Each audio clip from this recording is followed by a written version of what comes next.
ಇದೇ ರೀತಿಯ ಚಿತ್ರಹಿಂಸೆಯನ್ನು ಯಾರಾದರೂ ಶ್ರೀಸಾಮಾನ್ಯರು ಕೊಟ್ಟು ಸಿಕ್ಕಾಕೊಂಡಿದ್ರೆ, ಹೌದು, ಯಾರೋ ಖ್ಯಾತನಾಮ ವ್ಯಕ್ತಿಗೆ ಆ ಶ್ರೀಸಾಮಾನ್ಯ ಚಿತ್ರಹಿಂಸೆ ಕೊಟ್ಟ ಶ್ರೀಸಾಮಾನ್ಯನ ವಿಚಾರದಲ್ಲಿ ಹೀಗೆ ಮಾತಾಡ್ತಿದ್ರು ಎಲ್ಲರೂ?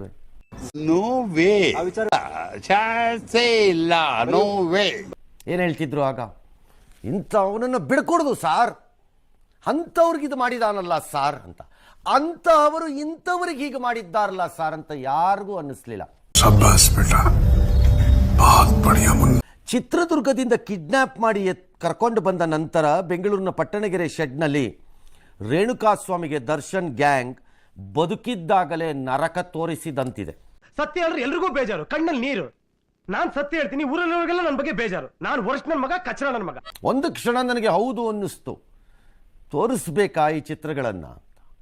ನಂತರ ನನಗನ್ನಿಸ್ತು ಮನಸ್ಸು, ಯಾರು ಮಾಡಿದ್ದಾರೋ ಬಿಟ್ಟಿದ್ದಾರೋ ಗೊತ್ತಿಲ್ಲ, ಇದನ್ನು ಆ್ಯಕ್ಟರೋ ಅಥವಾ ಸಹಚರರೋ ಯಾರು ಮಾಡಿದ್ದಾರೋ ಬಿಟ್ಟಿದ್ದಾರೋ ನ್ಯಾಯಾಲಯ ಅದನ್ನು ಹೇಳಬೇಕು. ಆದರೆ ಕ್ರೌರ್ಯದ ಮೊಕಗಳು ದೊಡ್ಡವರು ಎನಿಸಿಕೊಂಡಾಗಲೂ ಹೇಗೆ ಇರಬಹುದೇನೋ ಅನ್ನುವಂಥದ್ದು ಸಂದೇಶ ರವಾನೆ ಆಗಲಿ ಅದು ಅಂತ ಬಿಟ್ಟೆ, ಆಯ್ತು ಅಂತ. ವರ್ಷಗಳಿಂದ ಎದೆಯಲ್ಲಿ ಬೆಂಕಿಯನ್ನು ಇಟ್ಟುಕೊಂಡು ಏನು ಮಾಡದೆ ಆರಿಸಿಕೊಳ್ಳುವುದು. ಕೆಲವೊಮ್ಮೆ ಹೇಳ್ತಾರೆ, ನಮಗೆ ಪತ್ರಿಕೋದ್ಯಮದಲ್ಲಿ ಕಾಲೇಜಲ್ಲಿ ಪುಸ್ತಕಗಳಲ್ಲೋ ನಮ್ಮ ಮೇಷ್ಟ್ರುಗಳೋ ಅಥವಾ ನಂತರದ ನಮ್ಮ ಹಿರಿಯರು ಯಾರೋ ಹೇಳ್ತಿದ್ರು, A picture can speak 1000 words. ಒಂದು ಚಿತ್ರ 1000 ಪದಗಳನ್ನು, ಕಥೆಯನ್ನು ಹೇಳಬಹುದಾದ್ದನ್ನೆಲ್ಲ ಒಂದು ಚಿತ್ರ ಹೇಳಿಬಿಡುತ್ತೆ. ಅದೇನ್ ಮಾತಂತ ಹೇಳಿದ್ರಿ ಸರ್ ನೀವು? Really hats off sir, hats off. ಅದು ನಿಜ ನಿಜ ನಿಜ ಅನ್ನಿಸಲಿಕ್ಕೆ ಈ ಚಿತ್ರ ಸಾಕ್ಷಿ. ಮಸ್ತ್ ರೇ, ಮಸ್ತ್, fantastic. He has committed a mistake, no doubt. ಯಾರು? ಮೃತ ತನಗೆ ಉಸಾಬರಿ ಇಲ್ಲದಂತಹ ಕೆಲಸಕ್ಕೆ ಕೈ ಹಾಕಿ ಕೈಯಲ್ಲಿ ಸಿಕ್ಕಿರುವಂತಹ ಆ ಮೊಬೈಲನ್ನು ತನ್ನ ಜೀವನದ ಉನ್ನತಿಗೆ ಬಳಸಿಕೊಳ್ಳುವ ಬದಲು ನಾಶಕ್ಕೆ ಬಳಸಿಕೊಳ್ಳುವಂತಹ ಮೂರ್ಖರಿಗೆಲ್ಲ ಇದು ಒಂದು ಪಾಠ.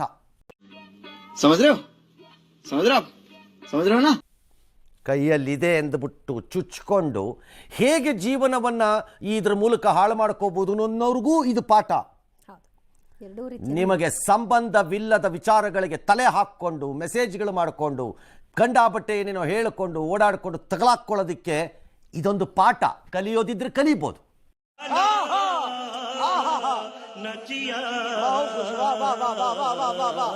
ಚಿತ್ರಹಿಂಸೆಯ ಫೋಟೋಗಳನ್ನು ಈ ಕೊಲೆಗಡುಕ ಗ್ಯಾಂಗ್ನ ಒಬ್ಬ ಸದಸ್ಯನಾಗಿರುವಂತಹ ಆರೋಪಿ ನಂಬರ್ 10, ಐ ರಿಪೀಟ್ ಆರೋಪಿ ವಿನಯ್ ಮೊಬೈಲ್ಗೆ ಕಳಿಸ್ತಾರೆ. ಯಾರೋ ತೆಗೆದುಬಿಟ್ಟಲ್ಲಿ ಅವ್ರು ಅದನ್ನು ಇನ್ಯಾರಿಗೋ ಕಳಿಸ್ತಾರಂತೆ. ನೋಡ್ಕೊಳ್ರಿ ಹೆಂಗ್ ಸತ್ತಿದ್ದಾನೆ. ಇವನ್ಯಾವನ ಸೆಡೆ ನನ್ನ ಮಗ.